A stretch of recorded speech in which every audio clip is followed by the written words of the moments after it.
আজ জাতীয় ভোটার দিবস এবং সেই উপলক্ষে নতুন ভোটারদের মন জয় ভার্চুয়াল আলোচনায় প্রধানমন্ত্রী নরেন্দ্র মোদী।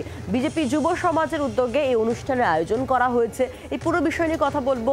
কমলাক্ষ ভট্টাচার্য রয়েছেন টেলিফোনে প্রতিনিধি আমাদের সঙ্গে। কমলাক্ষ, এবার কি 2024-এ তারুণ্যকে নজরে রেখে এই ভার্চুয়াল সভা কি জানা যাচ্ছে? একেবারেই পায়েল, দেখো এবছর নতুন ভোটারের সংখ্যা উল্লেখযোগ্যভাবে গোটা দেশে বেড়েছে। অর্থাৎ 18 থেকে 21 বছর পর্যন্ত প্রচুর ভোটারের সংখ্যা বেড়েছে, এমনটাই কিন্তু সমস্ত রাজনৈতিক দলই বলছেন, এমনকি নির্বাচন কমিশন সূত্রেও সেই খবর।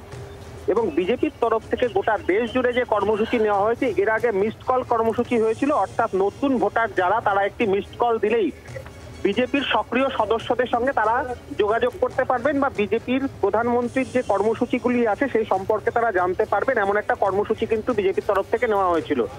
এবার যেটা হচ্ছে, আজকে প্রধানমন্ত্রী সরাসরি নতুন ভোটারদের সঙ্গে ইন্টারাকশন করবেন গোটা দেশ জুড়ে।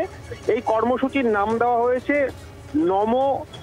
নব ভোটার কর্মসূচি সম্মেলন। সেই সম্মেলন কিন্তু দেশ জুড়ে আজকে হচ্ছে। 11টা নাগাদ প্রধানমন্ত্রী কিন্তু এই নতুন ভোটারদের সঙ্গে ইন্টারাকশন করবেন ভার্চুয়াল মাধ্যমে গোটা দেশে।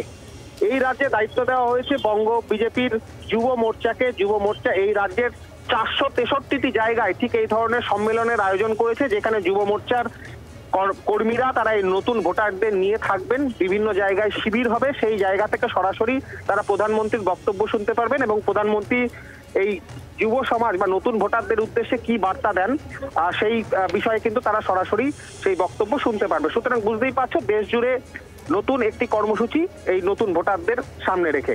পায়েল। বাংলার আওয়াজ, বাঙালির আবেগ, জি 24 ঘন্টা।